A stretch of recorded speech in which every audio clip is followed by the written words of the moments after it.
Hello everyone, welcome to Swaay education. तो दोस्तों, आज हम बात करेंगे अपेडा एमसीक्यू सीरीज के अंतर्गत एग्रीकल्चर एंड कंसर्न सब्जेक्ट में हमारी क्लास नंबर 7 होने वाली है, जिसमें देखिए हम कंप्लीटली 30 जो मोस्ट इंपॉर्टेंट क्वेश्चन हमारे आज की क्लास में रहेंगे वो आपके होंगे बिजनेस एग्रीमेंट से रिलेटेड। इसके अलावा हम बात करेंगे इंपोर्ट एक्सपोर्ट से रिलेटेड कुछ इंपॉर्टेंट क्वेश्चंस की, और साथ ही साथ बाइंग एंड सेलिंग और परचेजेस रिलेटेड जितने भी हमारे पास जो है अलग अलग जो है यहाँ पर स्कीम्स हो गया, या इसके अलावा जो इंपोर्ट एक्सपोर्ट रिलेटेड कुछ एग्रीमेंट्स हो गया, कुछ पॉलिसीज वगैरह हो गई, ठीक है, उनके बारे में कंप्लीटली जो है बात करने वाले हैं। तो काफी इंपॉर्टेंट जो है आज की क्लास आपके लिए होने वाली है। जैसे कि हमने प्रीवियस पेपर में भी ये देखा था कि बहुत सारे ऐसे क्वेश्चन वहां पर देखे गए जो आपके किसी ना किसी एग्रीमेंट से जो है रिलेटेड थे। वैसे देखिए क्लासेस के माध्यम से हमने पहले ही जो है यहाँ पर सारे के सारे एग्रीमेंट्स को डिटेल में स्टडी कर लिया है जो एग्जाम में रिलेटेड आपके लिए इंपॉर्टेंट रहते हैं। इसके अलावा भी देखिए हमारे पास कुछ ऐसे एग्रीमेंट रिलेटेड क्वेश्चन वहां पर देखे गए, जैसे कि आपने एक क्वेश्चन देखा होगा कि जब हम इंपोर्ट करते हैं किसी चीज को, पर्टिकुलर किसी कंट्री से इंपोर्ट किया और दूसरी कंट्री के लिए जो उसे हमने एक्सपोर्ट कर दिया, यानी कि importing for the purpose of री एक्सपोर्ट, ठीक है, तो उससे क्या कहा जाता है, एंट्री पोर्ट जो उसे कहा जाता है। तो ऐसे ही देखिए कुछ क्वेश्चंस और हमारे पास बनते हैं जो ऐसे ही कुछ रिलेटेड टॉपिक्स के अंतर्गत यहाँ पर हमें देखने को मिलते हैं, और ये बाइंग और सेलिंग एग्रीमेंट या बिजनेस एग्रीमेंट्स जो इन्हें कहा जाता है। तो क्या है बिजनेस, बिजनेस के डिफरेंट टाइप्स क्या है, और रिलेटेड एग्रीमेंट्स जो है कौन कौन से यहाँ पर होते हैं, और साथ ही साथ इंपोर्ट और एक्सपोर्ट रिलेटेड कौन कौन सी पॉलिसीज और एग्रीमेंट्स जो यहाँ पर रहते हैं, उनसे रिलेटेड इंपॉर्टेंट जो 30 क्वेश्चन आपके बनते हैं जो आपके एग्जाम में पूछे जा सकते हैं और प्रीवियस ईयर में पूछे गए थे, उनसे रिलेटेड बात करेंगे।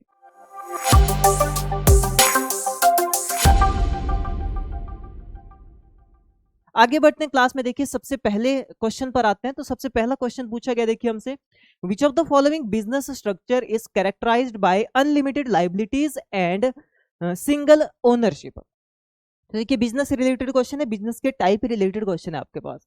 जैसे कि ऑप्शन में दिया गया है आपके पास cooperative society, sole proprietorship, joint stock company, public sector enterprise. तो ये बिजनेस के टाइप है, किस बेसिस पर रहते हैं ये, कि उसकी ओनरशिप किसके पास है, यानी कि वहां पर जो है एक अकेला पर्सन जो है पूरा का पूरा बिजनेस को ओन करता है। जैसे कोई दुकान है तो कोई सी एक पर्टिकुलर आदमी की वो दुकान रहती है, वही उसका जो है ओनर होता है, वही उसका प्रोप्राइटर रहता है। वहीं पर कुछ जो हमने ऐसे भी बिजनेसेस देखे हैं जहां पर बहुत सारी कंपनीज मिलकर के जो है वहां पर बिजनेस करती है। कुछ ऐसे देखे जहां पर पार्टनरशिप में जो है बिजनेस होता है, कुछ ऐसे देखे जहां पर इंटरनेशनल और नेशनल ऑर्गेनाइजेशन मिलकर जो है कोलैबोरेशन में क्या करती है, बिजनेस करती है, जॉइंट वेंचर के थ्रू बिजनेस करती है। तो ऐसे बहुत सारे हमारे पास क्या देखे जा सकते हैं, बिजनेस के डिफरेंट टाइप्स देखे जा सकते हैं। तो इस क्वेश्चन में आपसे पूछा जा रहा है कि ऐसा बिजनेस स्ट्रक्चर जिसमें क्या होता है भाई, आपका पर्टिकुलरली अनलिमिटेड लाइबिलिटीज होती हैं और साथ ही साथ सिंगल ओनरशिप होती है। अब देखिए बिजनेस की जब बात आती है तो बिजनेस में दो चीजें इंपॉर्टेंट है, एक होता है असेट्स और दूसरा होता है लाइबिलिटीज, ठीक है, ध्यान रखना आपने। एक हो गया आपके पास कौन सा, असेट्स हो गया, और सेकंड हमारे पास रहता है लाइबिलिटीज, ठीक है, जो आपसे यहाँ पर पूछा भी गया है, ठीक है, लाइबिलिटीज। असेट्स का मतलब क्या होता है, यानी पर्टिकुलरली जैसे आपका कोई बिजनेस है तो आपके पास जो है कितनी धन संपदा या कितने जो है उसके इनपुट मटेरियल जो है आपके पास अवेलेबल है जो आप बेच सकते हैं या जो बिजनेस में आपका काम में आएगा। चाहे उसमें फिर वो कैश में हो सकता है या आपके जो है वो कोई भी किसी भी फॉर्म में, या तो आपके पास जो है वो कंप्लीट सामान का स्टॉक हो सकता है कि आपके पास जो है दुकान बिल्कुल भरी हुई है। तो वो क्या है, वो आपके एसेट्स हैं, ठीक है, उन्हें क्या कहा जाएगा, एसेट्स है, यानी कि जो टोटल जितनी भी एक तरह से सारी की सारी धन संपदा, या इसके अलावा अगर हम बात करें कोई भी चीजें हो गया, ठीक है, पर्टिकुलर कोई थिंग्स हो गया, कमोडिटीज हो गया, जो एक पर्टिकुलर पर्सन ओन करता है और वो उसकी अपनी है भाई, ठीक है, वो उसकी अपनी है, यानी कि जिसके लिए उसे अब पेमेंट नहीं देनी पड़ेगी, उसको बेच करके वो उल्टा इनकम जनरेट करेगा, तो उसे कहा जाता है एसेट्स, ठीक है। दूसरी तरफ रहती है लाइबिलिटीज। लाइबिलिटीज यानी कि जिसे हम देनदारियां कह सकते हैं। जैसे आपने क्या किया, बिजनेस आपने रन किया और बिजनेस रन करने के लिए आपने जो है बैंक से कुछ लोन लिया, तो आपको वो पैसा वापस करना पड़ेगा और कुछ ब्याज के साथ वापस करना पड़ेगा, इंटरेस्ट के साथ वापस करना पड़ेगा। तो ऐसे जो कुछ, अब पैसा तो वो आपका ही हुआ, जैसे मान लीजिए आपने 10 लाख रुपए का लोन लिया फिर बैंक से, ठीक है, आपने 10 लाख रुपए का बैंक से लोन लिया, तो वो जो है पैसा तो आपका हो गया, बट आपको उस पैसे को जो है वापस भी करना पड़ेगा, ठीक है, यानी कि ये आपके पास है तो आपकी ओनरशिप इस पे अब जो आपने लिया है, बट आपको इसको क्या करना पड़ेगा, वापस देना पड़ेगा, कुछ टाइम पीरियड में इसको वापस देना पड़ेगा। तो ये क्या होता है, इसे कहा जाता है लाइबिलिटीज, जो है इसे कहा जाता है, ठीक है। तो असेट्स यानी कि जो सिर्फ और सिर्फ अपनी ही चीजें रहती है, जो पर्टिकुलर जिस पे अपना ही अधिकार है, ठीक है, किसी तरह का किसी को पे नहीं करना या वापस नहीं करनी है, वो चीजें डायरेक्ट इनकम जो जनरेट की जाएगी असेट्स से की जाएगी। लाइबिलिटीज यानी कि जैसे लोन से हम इस चीज को समझ सकते हैं, ठीक है। तो बिजनेस में ये दो चीजें काफी ज्यादा इंपॉर्टेंट रहती है, ठीक है, जो क्या करता है प्रॉफिट और लॉस को जो है एक तरह से डिसाइड करता है कि क्या प्रॉफिट है लॉस है। यानी कि अगर आपके पास असेट्स ज्यादा है, मान लीजिए, ठीक है, असेट्स आपके पास काफी ज्यादा है और आपके पास काफी कम अमाउंट में जो है लाइबिलिटीज है, यानी कि आपका बिजनेस जो है प्रॉफिट में है। वहीं पर अगर उल्टा हुआ कि असेट्स आपके पास काफी कम है और लाइबिलिटीज जो है आपकी काफी ज्यादा है, तो यानी कि बिजनेस में क्या है, घाटा है। यहां से जो भी असेट्स से जो भी प्रॉफिट जनरेट हो गया या होगा, वो आपका कहां पर चला जाएगा, लाइबिलिटीज को पे करने में चला जाएगा। यानी कि बिजनेस जो है यहाँ पर प्रॉफिटेबल इस तरीके से नहीं माना जाएगा। तो इसलिए डिसाइड कौन करता है, असेट्स और लाइबिलिटीज का जो रेशो है वही क्या करता है, डिसाइड करता है कि बिजनेस प्रॉफिटेबल है या नहीं है, ठीक है। इसके बाद देखिए नेक्स्ट हम यहाँ पर बात करें एक सिंगल फैक्टर के रूप में, अगर हम देखें तो ये डिसाइड करता है। वैसे अदर हमारे पास बहुत सारे डिफरेंट फैक्टर भी होते हैं जो बिजनेस को क्या करते हैं, डिसाइड करते हैं, बट असेट और लाइबिलिटी में हम समझ सकते हैं कि अगर असेट ज्यादा है तो बिजनेस अच्छा है भाई हमारे पास, अगर लाइबिलिटीज ज्यादा है तो यानी कि बिजनेस जो है हमारे पास सही नहीं है, ठीक है। यानी कि ओवरऑल पर्सपेक्टिव में अगर देखा जाए, ठीक है, तब हम इसको जो है क्या कह सकते हैं कि ये बिजनेस को क्या करते हैं, एक तरह से जो है डिसाइड करते हैं कि लॉस है या प्रॉफिट है इसमें। तो यहाँ पर देखिए बिजनेस के सारे चारों टाइप आपके पास यहाँ पर दिए गए हैं। इसके अलावा भी अदर टाइप हमारे पास बिजनेस के रहते हैं। आगे आने वाले क्वेश्चंस में हम हर एक क्वेश्चन में हर एक के बारे में डिटेल में बात करेंगे। तो जैसे कि अनलिमिटेड लाइबिलिटीज किस बिजनेस में होती हैं, और साथ साथ देखा जाए तो सिंगल ओनरशिप जिसमें देखी जाती है, यानी कि जो भी खर्चे उठाने हैं वो सिर्फ एक अकेले आदमी को ही उठाने पड़ेंगे क्योंकि वही उसका ओनर होता है। तो इसलिए उसी के ऊपर जो है अनलिमिटेड लाइबिलिटीज यहाँ पर देखी जाती है, यानी कि जो भी खर्चा उस दुकान का या पर्टिकुलर किसी भी बिजनेस में आएगा वो उस एक सिंगल पर्सन को ही उठाना पड़ेगा, कोई दूसरा उसका वहां पर साथ नहीं देगा। तो ऐसी जो बिजनेस रहते हैं उन्हें क्या कहा जाता है भाई, सोल प्रोप्राइटरशिप कहा जाता है। ध्यान रखना क्या कहलाते हैं ये, सोल प्रोप्राइटरशिप, यानी कि अकेले आदमी का जो है क्या रहता है, वो उद्यम रहता है, अकेले आदमी का वो व्यापार रहता है, ठीक है, जहां पर सिंगल ओनरशिप जो है देखी जाती है, तो वो सोल प्रोप्राइटरशिप हो गया। कोऑपरेटिव यानी कि जहां पर जो है आपका एक से दो ऑर्गेनाइजेशन जो है आपस में मिलकर काम कर रही है, या फार्मर आपस में, या इनपुट वाले या आउटपुट वाले, ठीक है, कोई भी जो आपस में मिलजुल करके क्या कर रहा है, बिजनेस को कंडक्ट करवा रहा है भाई, ठीक है।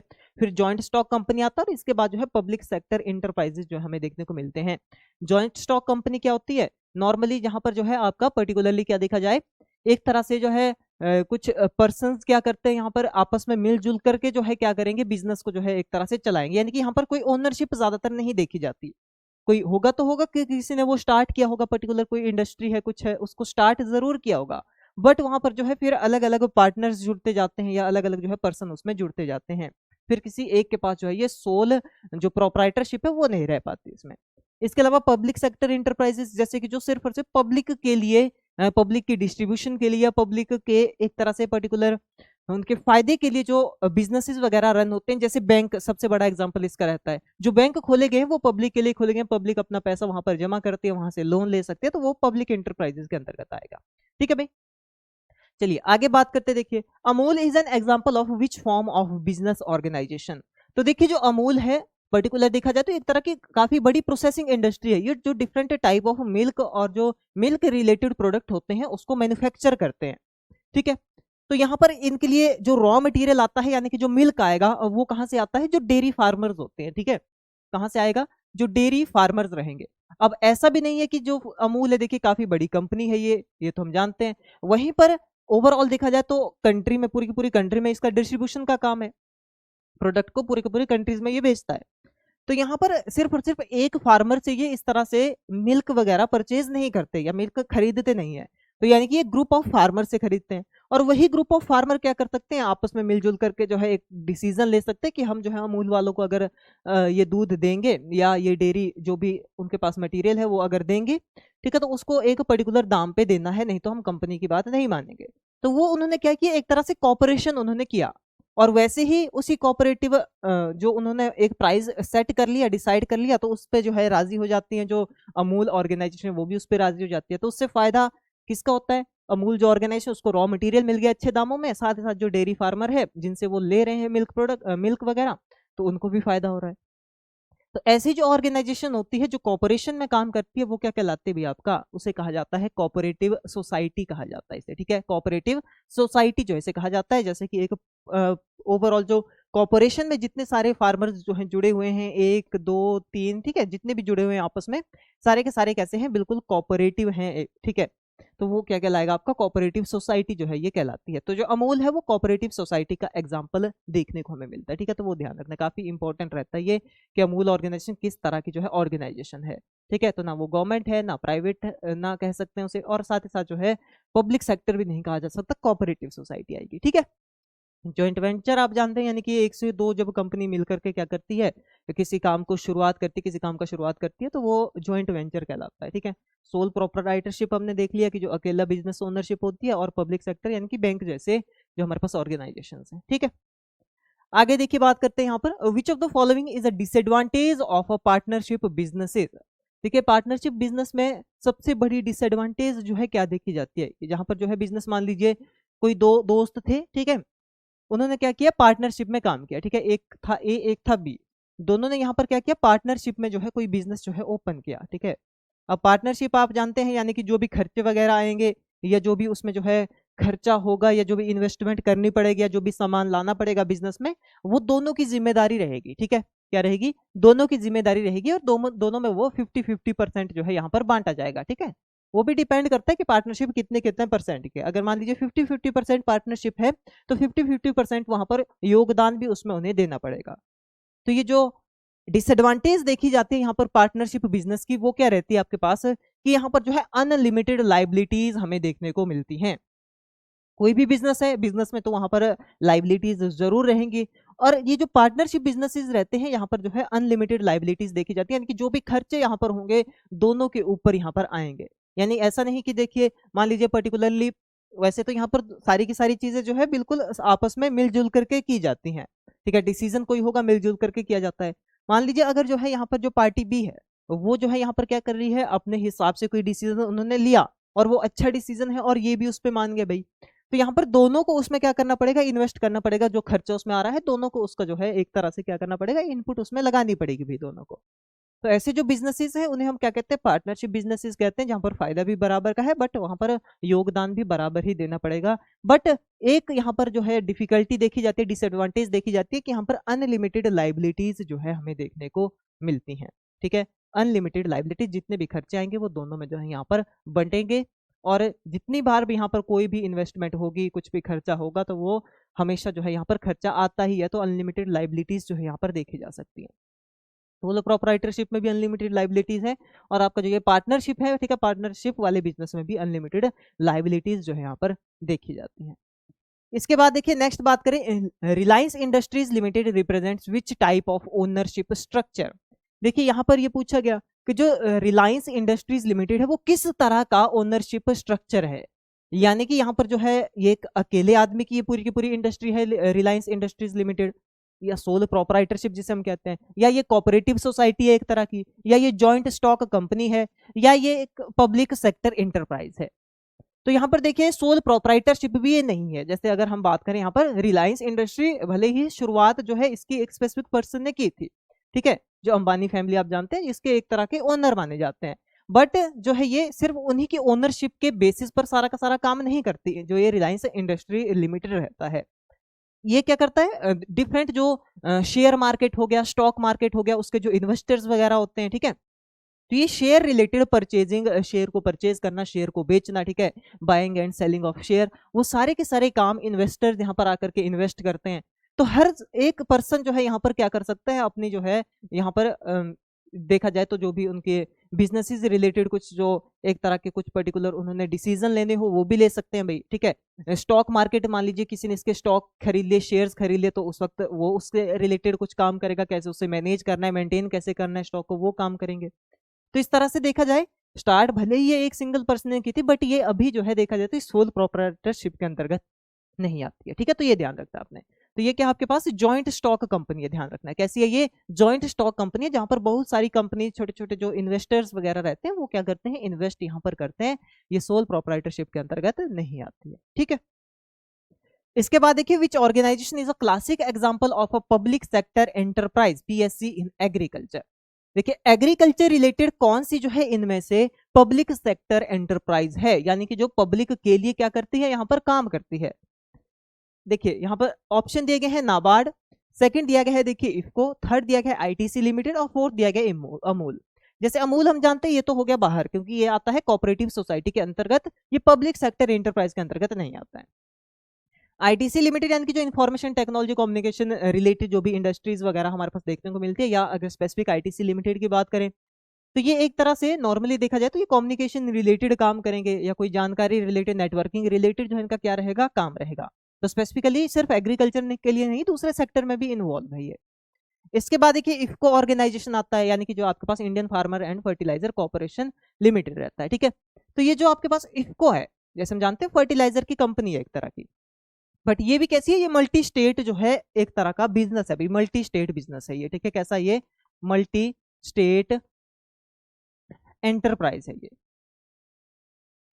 ओके। और ये गवर्नमेंट ओन्ड नहीं है, ये आपने ध्यान रखना है, ठीक है। ये गवर्नमेंट ओन्ड जो है नहीं रहता, ये आपका देखा जाए तो पर्टिकुलरली एक तरह से कोऑपरेटिव ओन्ड जो है इसे हम कह सकते हैं, ठीक है। जो अलग अलग बड़े बड़े कोऑपरेटिव्स रहते हैं उनके अंतर्गत जो है क्या करता है, ये फंक्शन करता है। तो मल्टी स्टेट इंटरप्राइज है, और ये सोलरली सिर्फ और सिर्फ गवर्नमेंट के अंतर्गत नहीं आता है, ठीक है। तो इसलिए ये भी बाहर हो गया। तो राइट आंसर क्या हो जाएगा, नाबार्ड। जैसे मैंने पहले कहा था कि जो बैंक्स रहते हैं, कमर्शियल बैंक हो गया, नाबार्ड हो गया, तो जो कमर्शियल बैंक है वो तो सभी के लिए ही क्या है, पब्लिक सेक्टर एंटरप्राइज है। बट स्पेसिफिकली जो एग्रीकल्चर के लिए यहाँ पर एक एंटरप्राइज माना जाता है पब्लिक सेक्टर का, वो कौन सा है, नाबार्ड है, यानी कि national bank for agriculture and rural development, जिसका जो हेडक्वार्टर कहाँ पर लोकेटेड है, भाई मुंबई में इसका हेडक्वार्टर लोकेटेड है, पहले भी हम इसके बारे में बात कर चुके हैं, ठीक है। और इसके अलावा देखा जाए तो इसकी जो एस्टेब्लिशमेंट की गई थी, देखिए, ठीक है, तो 1982 में जो इसकी एस्टेब्लिशमेंट की गई थी, ठीक है, कब, 1982 में इसकी एस्टेब्लिशमेंट जो है की गई थी, ठीक है। तो ये आपने ध्यान रखना है। इसके बाद देखिए नेक्स्ट क्वेश्चन की बात करते हैं, businesses engaged in food processing and textile production belongs to which sector. देखिए यहां पर आपसे पूछा गया कि ऐसे बिजनेसेस जो फूड प्रोसेसिंग से रिलेटेड है या टेक्सटाइल प्रोडक्शन से रिलेटेड है, वो किस तरह के बिजनेसेस के अंतर्गत आते हैं। हम उन्हें प्राइमरी सेक्टर के बिजनेस कहते हैं, सेकेंडरी सेक्टर के बिजनेस कहते हैं, टर्शरी के कहते हैं, या क्वार्टनरी सेक्टर के बिजनेस उन्हें कहा जाता है। तो देखिए आपके पास जो प्रोसेसिंग रिलेटेड है, तो प्रोसेसिंग के लिए रॉ मटेरियल चाहिए किसी पर्टिकुलर साइट से, ठीक है। क्या चाहिए, इनके लिए रॉ मटेरियल की जो है इनके लिए जरूरत होती है। तो अब देखिए रॉ मटेरियल की इनके लिए जरूरत है, यानी कि ये रॉ मटेरियल कहां से लेंगे भाई, किसी ऑर्गेनाइजेशन ए से लेंगे या किसी साइट ए से लेंगे। जैसे प्रोसेसिंग इंडस्ट्री कहां पर आ गया, फिर दूसरे नंबर पर आ गया, यानी कि यहां पर आ गया सबसे पहले जो प्रोडक्शन साइट होगी वो कौन होंगे, यहाँ पर फार्मर्स होंगे, ठीक है, जो प्रोड्यूस करेंगे। सेकंड, फिर जो प्रोसेस करने वाले होंगे वो किस में आएंगे, इस तरह से भाई सेकेंडरी के अंतर्गत आएंगे। किस में आएंगे, सेकेंडरी के अंतर्गत जो आएंगे। इसलिए जो आपका जितनी भी फूड प्रोसेसिंग इंडस्ट्रीज हो गई या टेक्सटाइल प्रोडक्शन इंडस्ट्रीज वगैरह हो गई, वो किस सेक्टर में आएंगी, सेकेंडरी सेक्टर के अंतर्गत आती है। क्योंकि यहाँ के लिए जो है जो आउटपुट बनाने के लिए जो यहाँ पर सामान चाहिए, जो रॉ मटेरियल चाहिए, वो कहाँ से आएगा, वो एक पहले सेक्टर से आएगा जो प्राइमरी सेक्टर कहलाता है। जो एग्रीकल्चर क्या है, प्राइमरी सेक्टर है, जो प्रोडक्शन करता है और इसी से रॉ मटेरियल भी यहाँ पर क्या करता है, ये उत्पादित करता है, और साथ साथ कई बार डायरेक्ट जो फूड मटेरियल है वो भी उत्पादित करता है, ठीक है। और तो इसलिए जो आपके पास फूड प्रोसेसिंग इंडस्ट्री या अदर इंडस्ट्रीज आती हैं प्रोसेसिंग वाली, वो जो है सेकेंडरी सेक्टर के अंतर्गत आएंगे। फिर इसके बाद के जो रहेंगे, यानी कि अब जो है यहाँ पर मान लीजिए क्या कर लिया, जो पैकेजिंग इंडस्ट्री वगैरह वो भी आपका अंतर्गत आ जाता है, सेकेंडरी के अंतर्गत जो है आ जाता है। ट्रांसपोर्टेशन की देखिए हमने बात की, ठीक है, ट्रांसपोर्टेशन की बात करते हैं, तो ट्रांसपोर्टेशन फिर टर्सरी में भी हमें यहाँ पर क्या मिलता है, देखने को मिलता है, ठीक है। और ये इंटरमीडिएट अलग अलग जगह पर क्या होते रहते हैं, यूज होते रहते हैं, जैसे ट्रांसपोर्ट का जो बिजनेस वगैरह है, ठीक है। और इसके अलावा देखिए क्वार्टनरी स्ट्रक्चर हमारे पास, या क्वार्टनरी जो सेक्टर्स रहते हैं वो यहाँ पर दिए गए हैं। यानी कि फाइनली जैसे कि कोई रिटेल करने वाला, जैसे अब फार्मर से गया किसके पास, प्रोसेसर के पास, प्रोसेसर ने ट्रांसपोर्ट करके प्रोसेस करके अच्छे तरीके से उसको क्या कर दिया भाई, मार्केट तक ले आया। अब जो रिटेलर है वो क्या कर रहा है, उसको बेच रहा है। यानी कि जो सिर्फ एक छोटा सा दुकानदार है जो रिटेल रिलेटेड बिजनेस में इन्वॉल्व है, ठीक है, सिंगल कमोडिटी को जो है विद प्राइस एमआरपी के साथ जो है बेच रहा है, वो क्या कहलाएगा, क्वार्टनरी सेक्टर जो है फिर कहलाएगा बिजनेस का, ठीक है। इसके बाद देखिए नेक्स्ट क्वेश्चन की बात करें, a retail chain like big bazaar is characterised under which business classification based on size. देखिए अगर साइज के आधार पर हम बिजनेसेस की बात करें तो हमारे पास डिफरेंट टाइप ऑफ बिजनेसेस देखने को मिलते हैं, जिसमें आपके पास स्मॉल, माइक्रो आते हैं सबसे पहले, ठीक है, फिर स्मॉल आएगा, फिर मीडियम आएगा, फिर लार्ज आएगा, ठीक है, जिसे हम MSME भी कहते हैं इस तरह से, ठीक है। तो मीडियम कौन से हो गए, माइक्रो, स्मॉल, मीडियम और लार्ज, इस तरह के बिजनेसेस हमारे पास रहते हैं। तो देखिए जो बिग बाजार है आप जानते हैं काफी बड़ा प्लेटफॉर्म जो है ये रहता है, ठीक है, रिटेल प्लेटफॉर्म रहता है जहां से जो है सामान खरीदा जा सकता है बिग बाजार से। तो ये किस तरह के बिजनेस के अंतर्गत आता है अगर साइज के आधार पर हम देखें? ये एक छोटा बिजनेस है, या एक तरह से देखा जाए तो लघु है भाई, लघु उद्योग है, लघु उद्यम है, या एक तरह से मध्यमिक है, या लार्ज है? तो यहाँ पर अगर बात की जाए तो ये किस तरीके का आएगा भाई आपके पास? नॉर्मली देखा जाए तो ये काफी एक बड़ा प्लेटफॉर्म है जो नेशनल वाइज जो है यहाँ पर क्या करता है, कमोडिटीज को सेल करता है, चीजों को बेचता है। तो ये लार्ज बिजनेसेस के अंतर्गत आएगा। ठीक है, लार्ज बिजनेसेस यानी कि जो नेशनल और इंटरनेशनल लेवल तक क्या रहते हैं, फैले हुए रहते हैं, वो लार्ज बिजनेसेस जो है कहलाते हैं। ठीक है, इसके बाद देखिए नेक्स्ट क्वेश्चन की बात करें, the major advantage of joint stock company compared to partnership. जैसे कि हमने बात की, देखिए दोनों से रिलेटेड क्वेश्चन हमने पहले ही यहाँ पर डिस्कस कर लिए। एक देखा हमने जॉइंट स्टॉक कंपनी, ठीक है, जैसे कि रिलायंस इंडस्ट्रीज लिमिटेड हो गया, जहां पर जो है स्टॉक इन्वेस्टमेंट वगैरह या शेयर मार्केट्स वगैरह जो है चलते हैं। ठीक है, यानी सिंगल प्रोप्राइटरशिप नहीं है। दूसरी तरफ हमने यहाँ पर देखा पार्टनरशिप, यानी कि जो बिजनेस पर्टिकुलर पार्टनरशिप के अंतर्गत चलता है।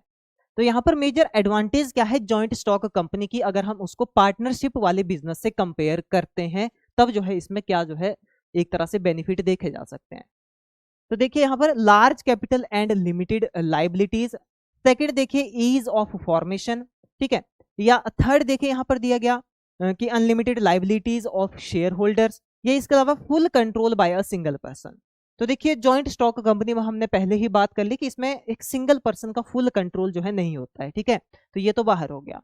Unlimited liabilities of share holders, तो देखिए शेयर होल्डर की लाइबिलिटीज यहाँ पर नहीं रहेंगी, सिंपल सी बात है, उन्होंने जो है या अगर शेयर खरीदे हैं, परचेज किया है, तो एक एसेट के रूप में परचेज किया है कि वो उससे और ज्यादा पैसा कमाएंगे भाई। ठीक है, तो ये भी नहीं होगा। ईज ऑफ फॉर्मेशन, यानी कि ये जो बिजनेस है इन्हें डेवलप करना जो है इजी होता है, जॉइंट स्टॉक कंपनी बनाना इजी होता है, पार्टनरशिप थोड़ा टफ होता है। तो ये भी उल्टा हो गया। यहाँ पर अगर देखा जाए तो जॉइंट स्टॉक कंपनी बनाना थोड़ा टफ रहेगा पार्टनरशिप के अलावा। पार्टनरशिप कभी भी दो पर्सन आपस में मिलकर के जो है बिजनेस शुरू कर सकते हैं, तो ये भी नहीं होगा। तो राइट आंसर कौन सा हो जाएगा? ऑप्शन नंबर ए हो जाएगा, यानी कि large capital and limited liabilities. आपने देखा होगा स्टॉक मार्केट में जो है सभी इन्वेस्ट करते हैं, नेशनल इंटरनेशनल लेवल पर जो है क्या किया जाता है, इन्वेस्ट जो है किया जाता है। जो भी इन्वेस्टर्स रहते हैं, ठीक है, शेयर होल्डर्स वगैरह रहते हैं, तो वो इन्वेस्ट करते हैं यहाँ पर, और लार्ज नंबर में एक लार्ज स्टॉक जो है यहाँ पर इन्वेस्ट किए जाते हैं देखा जाए तो। ठीक है, पर्टिकुलरली यहाँ पर ह्यूज अमाउंट ऑफ मनी जो है स्टॉक के रूप में क्या होता है यहाँ पर इन्वेस्ट होता है, इकट्ठा होता है। तो इस तरह से लार्ज कैपिटल यहाँ पर जनरेट होती है, एक तो ये सही बात है। सेकेंडली क्या है, यहाँ पर किसी तरह की कोई लाइबिलिटीज ज्यादा नहीं होती, लिमिटेड लाइबिलिटीज जो है यहाँ पर देखने को हमें मिलती हैं। ठीक है, तो राइट आंसर ऑप्शन ए हो जाएगा। इसके बाद देखिए विच of the following best describe a trading business. देखिए अगर हम बात करें ट्रेडिंग बिजनेस की, एक अच्छे व्यापार की, तो इनमें से कौन सी स्टेटमेंट जो है एक अच्छे व्यापार को दर्शा रही है कि वो बिजनेस जो है कैसा है, बिल्कुल ट्रेडिंग बिजनेस है, अच्छा व्यापार है। तो देखिए इसमें देखा जाए तो आपके पास दिया गया है कि produces finished goods from raw material. ठीक है, यानी कि रॉ मटेरियल के इस्तेमाल से कोई कंपनी या कोई फर्म क्या कर रही है, फिनिश्ड गुड तैयार कर रही है, क्या वो जो है ट्रेडिंग बिजनेसेस के अंतर्गत आएगा? सेकंड देखिए provide services without physical good, ये सिर्फ और सिर्फ सेवाएं प्रदान करना और फिजिकल तौर पर किसी तरह का कोई सामान ना बेचना, क्या वो जो है ट्रेडिंग बिजनेस के अंतर्गत आता है?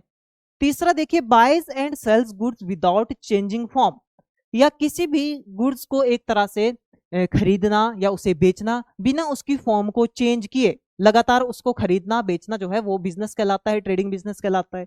या operate only under government ownership, या सिर्फ और सिर्फ ऐसा बिजनेस जो सरकार के द्वारा ही चलाया जाता है, सरकार ही उसकी ओनर होती है, तो वो जो है ट्रेडिंग बिजनेस कहलाता है।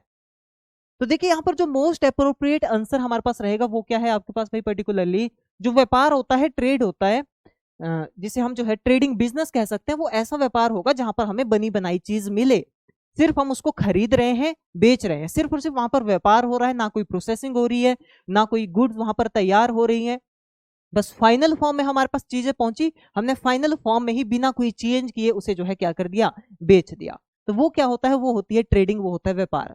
बाकी तो फिर अगर हमने देखिए पहला ऑप्शन कह रहा था कि फिनिश्ड गुड जो है रॉ मटेरियल से तैयार करना, तो ये ट्रेडिंग नहीं, ये प्रोसेसिंग हो गया, ये व्यापार नहीं है एक तरीके का, ये प्रोसेसिंग है, जो व्यापार का एक छोटा हिस्सा जिसे हम मान सकते हैं। बट जो एक्चुअल में जिसे हम जो है ट्रेडिंग बिजनेस कहेंगे, वो क्या है कि बनी बनाई चीज जो फाइनल फॉर्म में हमारे पास पहुंची हुई है। जैसे अगर कपड़ों का व्यापार है, तो ऐसा नहीं कि हम जो है कहीं से कपड़ा खरीद रहे हैं फिर उसको सिल करके बेच रहे हैं, तो वो भी नहीं आएगा। नॉर्मली हम कहीं से रेडीमेड जो हमने क्या किया भाई, स्टॉक उठाया, क्लोथ्स का स्टॉक उठाया, कपड़ों का स्टॉक उठाया, फिर उसी फॉर्म में जो है उसको क्या कर दिया, आगे बेच दिया। यानी पहले हमने उसको खरीदा कहीं से, होलसेलर से खरीदा, और फिर रिटेल में उसे क्या कर दिया, बेच दिया, तो वो होता है ट्रेडिंग बिजनेस। ठीक है, ये आपने ध्यान रखना है। यानी कि ना हमें कोई उसमें एडिशन करने की जरूरत पड़ी, ना हमें उसे फिर से कोई उसको रिफाइन करने की जरूरत पड़ी, ना उसमें कोई चेंजेस लाने की जरूरत पड़ी, तो वो क्या कहलाता है, उसे जो हम ट्रेडिंग बिजनेस कहते हैं। ठीक है, buys and sells goods without changing form. ठीक है भाई, आगे देखिए। नेक्स्ट क्वेश्चन हमारे पास है, अ पार्टनरशिप और collaboration between N Indian agree export company and a foreign trading firm is an example of. देखिए, एक भारत की कंपनी है जो कैसी है, एग्री एक्सपोर्ट कंपनी है, जो एग्रीकल्चर के उत्पादों को भारत से निर्यात करती है। ठीक है, दूसरी जगह के दूसरे देशों के लिए भेजती है, एक्सपोर्ट करती है। ठीक है, एक तो वो कंपनी है, ठीक है, उसे मान लीजिए कंपनी ए मान लिया, और दूसरी एक फॉरेन की कंपनी, उसे मान लीजिए बी मान लिया, जो क्या करती है, उन्हीं उन्हीं चीजों का व्यापार करती है। ठीक है, उन्हीं चीजों को जो है डायरेक्ट वो बेचती है। तो इस तरह से एक नेशनल लेवल पे हमारे पास कंपनी ए है, फर्म ए है, इंटरनेशनल लेवल पे हमारे पास यानी कि दूसरी कंट्री में कोई कंपनी बी है। दोनों ने क्या किया भाई, आपस में मिलजुल करके क्या किया, इन्होंने एक तरह से पार्टनरशिप की, एक तरह से कोलैबोरेशन की। ठीक है, तो इस तरह के बिजनेसेस को हम किस नाम से जानते हैं, सोल प्रोप्राइटरशिप कहा जाता है तो नहीं होगा भाई, कोऑपरेटिव सोसाइटी कहा जाता है, ये भी नहीं होगा भाई, जॉइंट स्टॉक कंपनी कहा जाता है, तो यहाँ पर देखिए स्टॉक नहीं, डायरेक्ट इन्वेस्टमेंट की जा रही है दोनों के द्वारा, तो इसे हम क्या कहेंगे, जॉइंट वेंचर इसे कहा जाता है। ठीक है, क्या कहते हैं इसे, जॉइंट वेंचर जो है कहा जाता है। और दोनों जो पार्टिसिपेटिंग यहाँ पर कंपनीज रहेंगी, दोनों एक दूसरे की टर्म एंड कंडीशन के साथ जो है प्रॉपर्ली क्या करती हैं, एक तरह से मेल खाती हैं, और फिर जाकर के वो एक दोनों मिल करके क्या करती हैं, बिजनेस को जो है एक तरह से रन कराती हैं। ठीक है, तो ऐसा जो हमारे पास यहाँ पर कंप्लीट बिजनेस रहता है, इसे हम क्या कहते हैं, जॉइंट वेंचर जो है इसे कहा जाता है। अब जरूरी नहीं ये इंटरनेशनल लेवल पर ही चलता है, ये हमारा नेशनल लेवल पर भी कोई दो कंपनियां आपस में मिलकर के क्या कर रही हैं, यहाँ पर काम कर रही है, तो वो भी जॉइंट वेंचर, यानी कि दो कंपनी ने मिलकर के कोई एक काम खोला भाई, उसे क्या कहा जाएगा, जॉइंट वेंचर उसे कहा जाएगा उनका। ठीक है, जो दोनों की कोलैबोरेशन के थ्रू चलता है। इसके बाद देखिए, in which type of buying agreement, देखिए इसके बाद जो हमारे पास 10 क्वेश्चन होने वाले हैं। ठीक है, 10 क्वेश्चन जो आगे के रहेंगे वो आपके बाइंग एग्रीमेंट से रिलेटेड है। काफी अच्छे तरीके से देखिए इन क्वेश्चन पर ध्यान दीजिएगा, क्योंकि इनसे जो है बहुत सारे क्वेश्चन, जितने भी 10 के 10 क्वेश्चन है, वो सारे के सारे क्वेश्चन आपके लिए इंपॉर्टेंट है, और इन्हीं से एक से दो क्वेश्चन आपसे प्रीवियस ईयर एग्जाम में भी पूछे गए थे, तो इन पर मेजरली ध्यान देना है, फोकस करना है। ठीक है, देखिए, in which type of buying agreement does the buyer and seller decide the price before delivery regardless of market fluctuation। क्या कहा गया भाई यहाँ पर, कि एक जो है बायर है, एक जो है सेलर है, एक खरीदने वाला है, एक बेचने वाला है। तो देखिए, खरीदने वाले और बेचने वाले के बीच में क्या हो गया, पहले से एक एग्रीमेंट बन गया।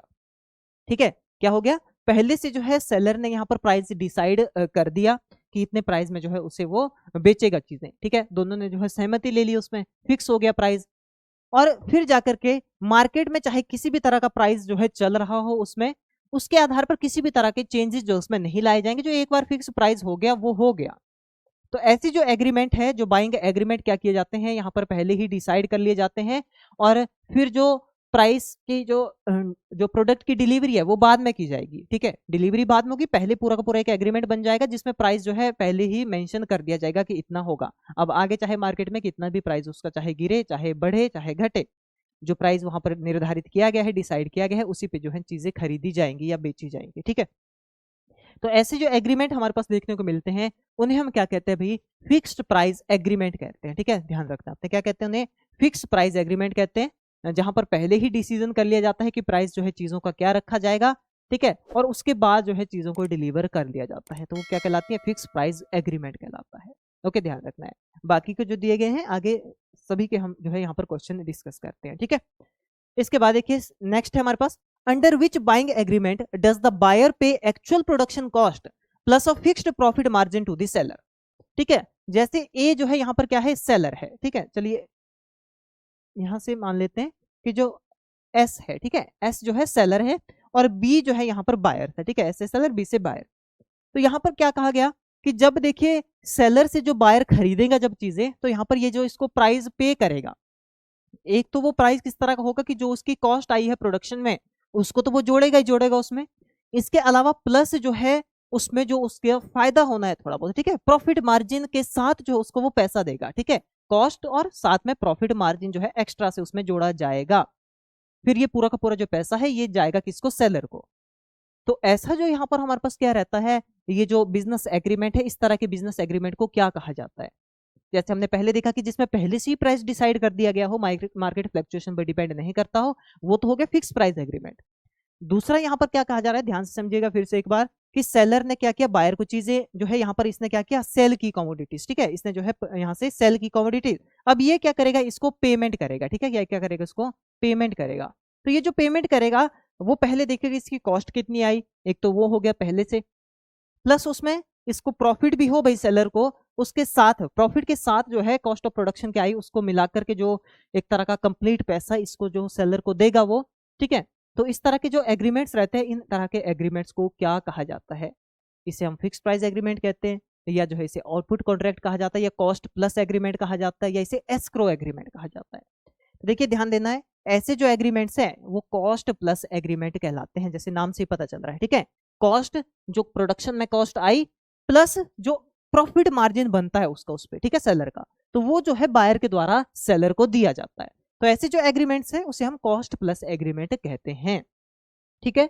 यानी कि ये जो ऐसे एग्रीमेंट रहेंगे जहां पर बायर को कॉस्ट ऑफ प्रोडक्शन के अलावा भी कुछ यहाँ पर प्रॉफिट मार्जिन के साथ उसको पैसा पे करना पड़ेगा, ठीक है। आगे देखिए, नेक्स्ट क्वेश्चन है, a sugar mill entering into a contract to buy all sugarcane produced by farmer is an example of, ये बताना है देखिए आपको। यानी कि कोई देखिए शुगर मिल है एक, ठीक है, जो क्या है, एक चीनी की एक इंडस्ट्री है, चीनी का एक उद्योग है। तो देखिए चीनी बनाने के लिए, शुगर बनाने के लिए गन्ने की जरूरत होती है। तो मान लीजिए वो जो शुगर मिल है उसने क्या किया भाई, एक तरह से जो है एक एग्रीमेंट किया फार्मर के साथ, फार्मर के साथ उसने एक एग्रीमेंट बनाया कि जो भी वो गन्ना प्रोड्यूस करेगा वो सारा का सारा गन्ना जो है वो शुगर मिल खरीदेगी उससे, ठीक है, या एक स्पेसिफिक क्वांटिटी दे देती है कि 100 टन का गन्ना जो है उससे वो खरीदेगी, ठीक है। ऐसा नहीं कि सारा का सारा उत्पादन, जितनी उसकी क्वांटिटी है, क्वांटिटी के रिक्वायरमेंट के हिसाब से वो क्या करेगा, खरीदेगा। तो इस तरह के जो एग्रीमेंट है उन्हें क्या कहा जाता है भाई, ठीक है। तो देखिए यहाँ पर ऑप्शन दिया गया, आउटपुट कॉन्ट्रैक्ट इसे कहते हैं, या जो है यहाँ पर रिक्वायरमेंट कॉन्ट्रैक्ट इसे कहते हैं, या एक्सक्लूसिव सप्लाई एग्रीमेंट इसे कहा जाता है, या फॉरवर्ड परचेज एग्रीमेंट इसे कहा जाता है। तो देखिए ध्यान देना है, जब भी ऐसे कॉन्ट्रैक्ट जब होते हैं किसी चीज को बाय करने के लिए, जैसे सारा का सारा शुगर केन की बात कही गई भाई यहाँ पर, ठीक है, तो ध्यान देना है, ऑल कहा गया है, इस पर ध्यान देना है, ओके। यहाँ पर सारा का सारा जो आउटपुट रहेगा फार्मर का, वो जो है शुगर मिल खरीद लेगी, ध्यान देना आपने, ठीक है। तो आउटपुट किसका है, वो फार्मर का आउटपुट है, तो इसे हम क्या कहते हैं भाई, इस तरह से आपने ध्यान रखना है, ये आपका आउटपुट कॉन्ट्रैक्ट कहलाता है, ठीक है, कि फार्मर की जितनी भी आउटपुट आएगी गन्ने में, गन्ने का जितना भी वो उत्पादन करेगा वो शुगर मिल जो है खरीदेगी, इसके लिए वो पहले एग्रीमेंट बनाएगी। ऐसा एग्रीमेंट और कॉन्ट्रैक्ट जो है आउटपुट कॉन्ट्रैक्ट कहलाता है, ठीक है, ध्यान रखना है आपने।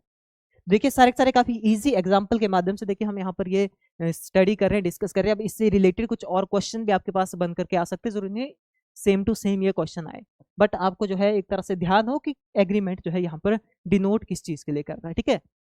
आगे देखिए, नेक्स्ट क्वेश्चन है, when a food processing company agrees to buy all the rice it needs from a single mill it is called a देखिए, जब एक क्या करती है, एक फूड प्रोसेसिंग इंडस्ट्री है भाई, ठीक है, फूड प्रोसेसिंग कंपनीज है, जब वो क्या करती है भाई पर्टिकुलरली, वो एक तरह का ऐसा एग्रीमेंट तैयार करती है कि वो क्या करेगी, सारा का सारा जो राइस होगा, ठीक है, किसी मिल से सारा का सारा राइस जो है वो क्या करेगा, परचेज करेगा, ठीक है। यानी कि फूड प्रोसेसिंग कंपनी क्या हो जाती है, एग्री हो जाती है कि वो अपना सारा का सारा जो उत्पाद होगा, ठीक है, वो एक सिंगल मिल के लिए क्या करेगी, वहां पर जो है भेजेगी, ठीक है। जितने भी उसका क्या होगा, जितनी भी उसकी जो है नीड होगी उसको वो एक सिंगल मिल से ही क्या करेगा, यहाँ पर खरीदेगा। यानी कि सिंगल मिल जो है फूड प्रोसेसिंग को क्या करेगा, सारा का सारा जो है अनाज देगा। तो ऐसा जो एग्रीमेंट एक तरह से बनता है उसे क्या कहा जाता है, रिक्वायरमेंट कॉन्ट्रैक्ट उसे कहते हैं, या जो है आउटपुट कॉन्ट्रैक्ट उसे कहते हैं, या स्पॉट परचेज एग्रीमेंट, या कंसाइनमेंट एग्रीमेंट उसे कहते हैं। तो देखिए यहाँ पर हमें ध्यान देना है, ऐसे जो एग्रीमेंट होते हैं उन्हें हम क्या कहते हैं भाई, रिक्वायरमेंट कॉन्ट्रैक्ट कहते हैं, ओके। क्या कहा जाता है इन्हें, रिक्वायरमेंट कॉन्ट्रैक्ट जो है इन्हें कहा जाता है, ठीक है। यानी कि फूड प्रोसेसिंग कंपनी क्या है भाई, यहाँ पर सहमत है कि वो जितना भी उसका क्या होगा, एक तरह से जो राइस उसको चाहिए भाई, ठीक है, वो उसको बाय करेगी, ठीक है। कहाँ से बाय करेगी, एक सिंगल मिल से जो है बाय वो करेगी उसे।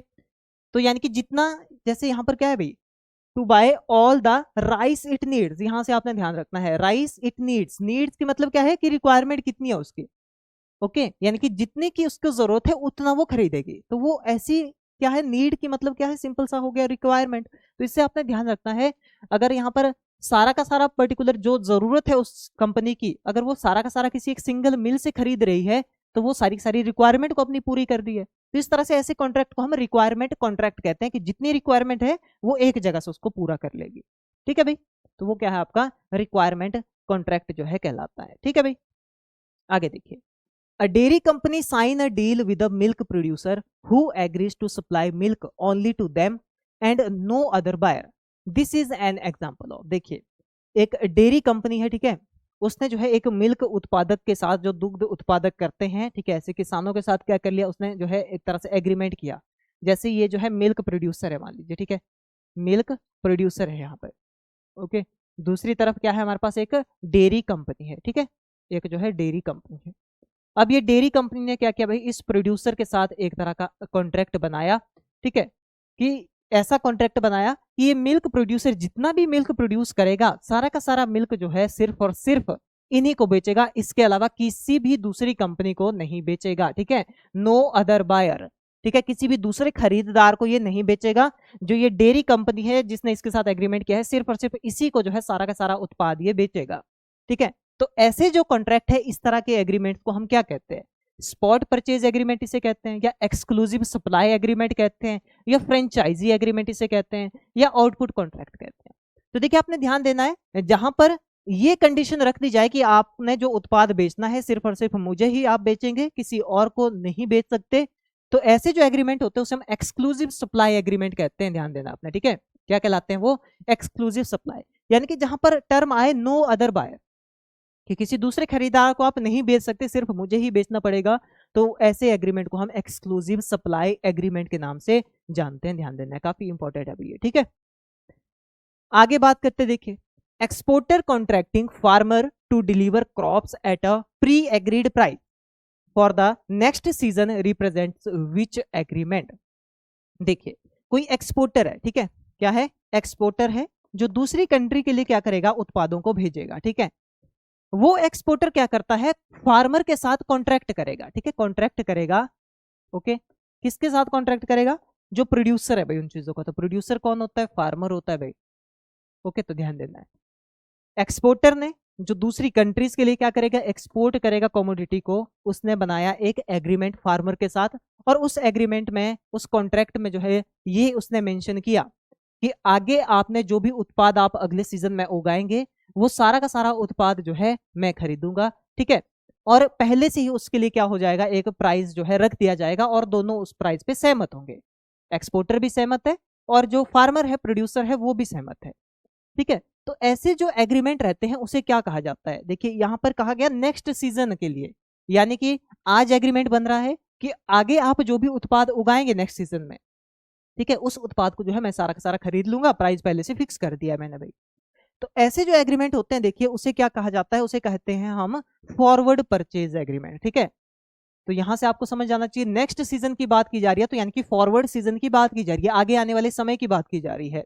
जैसे अभी जो है यहाँ पर पर्टिकुलरली हमारे पास जो है मान लीजिए रबी सीजन चला हुआ है, तो अगला जो खरीफ सीजन आएगा उसके लिए रबी सीजन में ही कॉन्ट्रैक्ट बना दिया एक एक्सपोर्टर ने फार्मर के साथ कि आप जो खरीफ सीजन में आगे धान उगाएंगे वो सारा सारा धान मैं आपसे खरीदूंगा, प्राइस फिक्स कर दिया गया पहले ही उसके लिए। ठीक है, तो ऐसे फॉरवर्ड परचेज एग्रीमेंट इसे कहा जाता है, यानी कि आज जो है डिसीजन हो गया, अब चीजें जो है अगले कोई निर्धारित जो टाइम है उसके लिए उस समय पर जो है चीजों का एक्सचेंज होगा। ठीक है, नेक्स्ट देखिए बात करते हैं, a trader purchasing grain from a weekly market at the days current price is following which type of agreement. देखिए क्या कहा गया यहाँ पर कि एक व्यापारी है, ठीक है, वो क्या कर रहा है, अनाज खरीद रहा है। ठीक है, और अनाज कहां से खरीद रहा है, एक मार्केट लगता है जो सप्ताह में एक बार लगता है। ठीक है, वीकली मार्केट है जो सप्ताह में एक बार लगेगा। उस मार्केट से क्या किया, एक व्यापारी ने जो है ग्रेन खरीदे। ठीक है, और जो करंट प्राइस चल रहा था उस प्राइस पर जो उसने खरीदे। ठीक है, following which type of agreement, तो ऐसे जो एग्रीमेंट्स हैं वो किस तरह के एग्रीमेंट जो है कहलाते हैं, स्पॉट परचेज एग्रीमेंट उसे कहते हैं, या एस्क्रो एग्रीमेंट कहते हैं, या फॉरवर्ड परचेज एग्रीमेंट कहते हैं, या रिक्वायरमेंट कॉन्ट्रैक्ट कहते हैं। तो देखिए जहां पर क्या हो रहा है, आज जो प्राइस चल रहा है उसी प्राइस में क्या कर लिया, जो है उसने चीजों को खरीद लिया, यानी कि स्पॉट पे जो प्राइस है उसी के साथ जो है ऑन दी स्पॉट उसी प्राइस के साथ जो है कमोडिटी को खरीद लिया गया, तो ऐसे एग्रीमेंट को क्या कहा जाता है? स्पॉट परचेज एग्रीमेंट जो है इसे कहा जाता है। ठीक है, क्या कहलाते हैं ये? स्पॉट परचेज एग्रीमेंट जो है ये कहलाते हैं। यानी कि अब ऐसा नहीं कि जैसे मैंने आज जो है एक संडे आज जो है संडे मार्केट लगेगा, वहां पर ग्रेन बेचे जाएंगे, तो मैंने अगले संडे के लिए ही क्या कर लिया, पहले जो है एक तरह के एग्रीमेंट उसके साथ बना लिया, चलो अगले संडे में जो भी प्राइस होगा मैं उसी प्राइस में तुमसे खरीद लूंगा। तो वो क्या है? वो है स्पॉट परचेज एग्रीमेंट। ठीक है, जो प्राइस उस समय होगा, करंट टाइम पे जो प्राइस होगा उसी प्राइस पे जो है चीजें खरीदी जाएंगी। ठीक है, आगे देखिए, when a company gives distribution right to a dealer for selling its branded agro input in a particular region, the agreement is called. देखिए सबसे फेमस एग्रीमेंट आजकल के समय पर जो बड़े से बड़े बिजनेसेस के अलावा छोटे छोटे बिजनेसेस द्वारा भी जो है क्या किया जा रहा है, एक तरह से इसको जो है आगे लाया जा रहा है, इस एग्रीमेंट के तहत काम कराया जा रहा है। तो देखिए सभी जानते होंगे सोशल मीडिया तक में जो है ये सारे के सारा ये जो पर्टिकुलर एग्रीमेंट है हमारे पास, ये काफी ज्यादा फेमस है भाई, बहुत ही ज्यादा फेमस है। तो इसका पता आपको जरूर होना चाहिए। देखिए कहा कह रहा है क्वेश्चन कि जहां पर क्या होता है, एक पर्टिकुलर कोई बड़ी कंपनी है भाई, कोई लार्ज फर्म है, एक बहुत बड़ी कंपनी है, ठीक है, उसने क्या किया, अधिकार दे दिया, कुछ डीलरों को उसने अधिकार दे दिया, ठीक है, कुछ और छोटे छोटे व्यापारियों को उसने क्या कर दिया, एक अधिकार दे दिया गया कि उसके जो ब्रांडेड प्रोडक्ट हैं, उसके नाम से जो प्रोडक्ट हैं वो बेच सकते हैं, अपने आप जो उन प्रोडक्ट को क्या कर सकते हैं, बेच सकते हैं किसी एक पर्टिकुलर रीजन में। इस तरह के एग्रीमेंट को क्या कहा जाता है? यहां पर तो जोड़ दिया गया कि जो एग्रो इनपुट है, यानी कि कोई बड़ी एग्रीकल्चर की कंपनी है, उसने जो है कि एक छोटे डीलर को ये ऑथराइजेशन दे दी, ठीक है, उसको जो है एक तरह का ये डिस्ट्रीब्यूशन का अधिकार दे दिया कि वो उसके प्रोडक्ट को बेच सकता है। ठीक है, तो ऐसे जो हमारे पास यहाँ पर कुछ एग्रीमेंट होते हैं उन्हें क्या कहते हैं भाई? कंसाइनमेंट एग्रीमेंट, या forward agreement, exclusive supply agreement, या फ्रेंचाइजी और डिस्ट्रीब्यूशन एग्रीमेंट। तो जैसे मैंने पहले बताया सोशल मीडिया पे भी काफी ज्यादा जो है ये क्या है, फेमस ऐसे एग्रीमेंट है। ठीक है, बहुत आप जानते भी होंगे इन नामों के बारे में। ठीक है, तो इसे क्या कहा जाता है? फ्रेंचाइजी डिस्ट्रीब्यूशन एग्रीमेंट कहा जाता है, या तो फ्रेंचाइजी एग्रीमेंट या डिस्ट्रीब्यूशन एग्रीमेंट। यानी कि कोई बहुत बड़ी कंपनी है, उसके साथ जो है छोटे छोटे जो दुकानदार वगैरह है वो जुड़ जाते हैं, या कोई छोटे बिजनेसमैन है वो जुड़ जाते हैं, और उनके ब्रांड से रिलेटेड जो प्रोडक्ट है वो अपने आप वो बेचते हैं। तो उसे क्या कहा जाता है? फ्रेंचाइजी और डिस्ट्रीब्यूशन एग्रीमेंट जो है उसे कहा जाता है। ठीक है, जैसे आप देखते होंगे बहुत सारे बिजनेसेस रहते हैं और छोटी छोटी जगह पर भी उनके छोटे छोटे हट आपको लगे हुए देखने को मिलेंगे। ठीक है, चलिए आगे बात करते, देखिए, if an Indian agri company sells tractor to an African country and agrees to buy pulses from them in return, this is an example of. देखिए अब भारत की एक कंपनी है जो एग्री कंपनी है, जो क्या बनाती है? ट्रैक्टर बनाती है। ठीक है, मान लीजिए क्या बनाती है? इंडिया की कंपनी बनाती है ट्रैक्टर। ओके, ध्यान रखना है, इंडिया की कंपनी क्या बनाई? ट्रैक्टर बनाई। अब जो है इंडिया की कंपनी ने अफ्रीका की कंपनी के साथ क्या किया? डील किया। ठीक है, अफ्रीका की कंपनी थी जो क्या बनाती है? पल्सेस जो है वो प्रोड्यूस करती है, मान लीजिए। ठीक है, अफ्रीका की कंपनी है जो पल्सेस प्रोड्यूस करती है। तो अब यहां पर एक एग्रीमेंट बना कि भारत से जो है अफ्रीका के लिए क्या किए जाएंगे? ट्रैक्टर बेचे जाएंगे, और भारत जो है अफ्रीका से दालों को खरीदेगा। तो यहां पर क्या हो रहा है भाई? एक जो कंपनी, एक जो पर्टिकुलर कंट्री से जो कंपनी क्या कर रही है, एक उत्पाद को बेच रही है किसी दूसरी कंपनी को, तो उसी कंपनी से या उसी जगह से वो क्या कर रही है? एक उत्पाद को वापस भी ला रही है खरीद के। तो ऐसे जो एग्रीमेंट होते हैं, यानी कि बेचना भी है खरीदना भी है एक ही पर्सन से, तो वो क्या कहलाते हैं?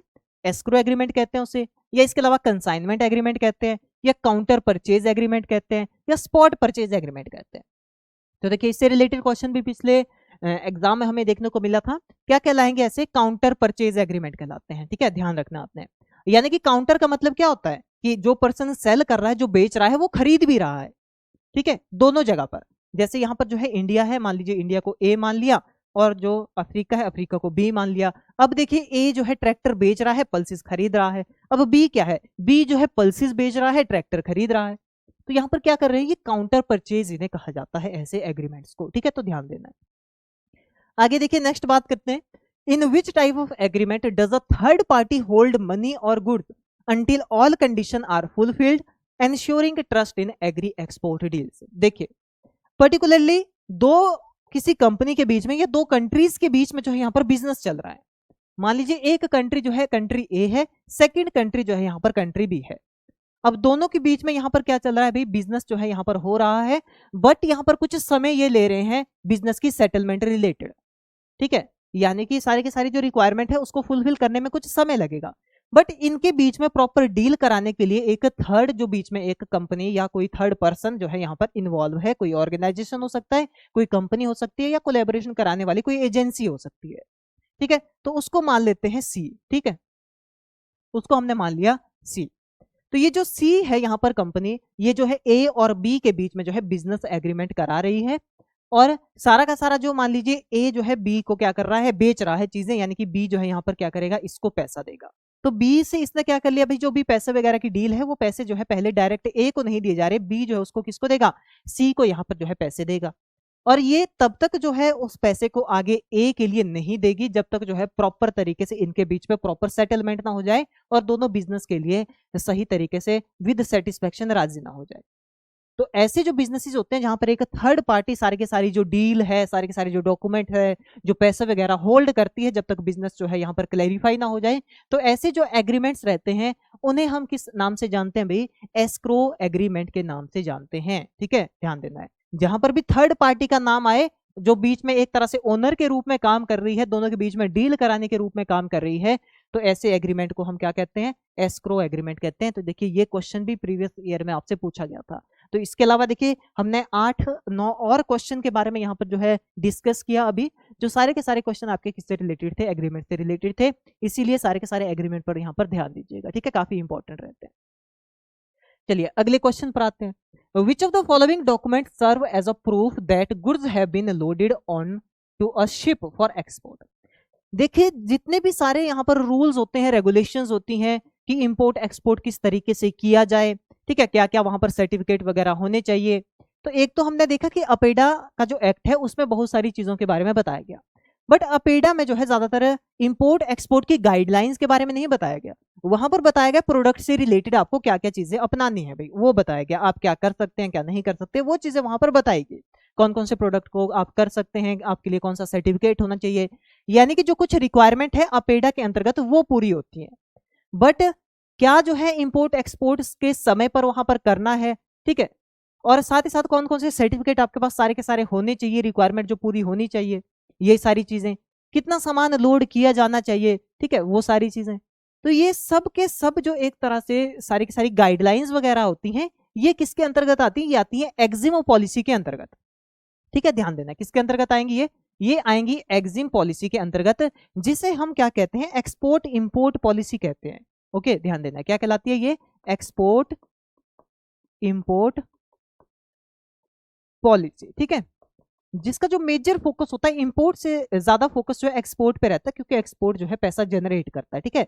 मेजर जो फोकस रहेगा, ध्यान देना आपने, एक्जिम पॉलिसी का मेजर फोकस किस पे रहता है, एक्सपोर्ट पे रहता है। और ध्यान देना है जो एक्जिम पॉलिसी की जो शुरुआत हुई थी 1992 से हुई थी, ठीक है, कब हुई थी, 1992 से जो है एक्जिम पॉलिसी की शुरुआत हुई थी, और ये 5-5 सालों में जो है बदलती रहती है, गाइडलाइंस वगैरह इसमें चेंज होती रहती है। तो जो करंट जो एक्जिम पॉलिसी रन हो रही है वो भी आपने ध्यान देना है, 2023 से लेकर के 2028 तक की एक्जिम पॉलिसी जो है करंट में फंक्शनिंग में है, ठीक है। जो करंट एक्जिम पॉलिसी चल रही है कौन सी है भाई, कौन से सालों की है, 5 सालों की है, वो है आपकी 2023 से लेकर के कब तक के लिए, 2028 तक के लिए, ठीक है। तो ये भी काफी इंपॉर्टेंट आपके लिए जानना। तो यहां पर देखिए अब पूछा क्या जा रहा है आपके पास कि जब भी इंपोर्ट एक्सपोर्ट किया जाएगा तो एक डॉक्यूमेंट आपके पास क्या होना चाहिए, वहां पर अवेलेबल होना चाहिए, ठीक है, डॉक्यूमेंट अवेलेबल होना चाहिए कि जो इस चीज का प्रूफ हो कि जो शिप पे सामान लोड किया जा रहा है, समुद्री जहाजों पे जो सामान लोड किया जा रहा है वो एक्सपोर्ट के पर्पज से लोड किया जा रहा है, किसी पर्टिकुलर कंट्री के लिए उसे भेजा जा रहा है। तो इस चीज के लिए भी आपके पास जो है सर्टिफिकेट होना चाहिए।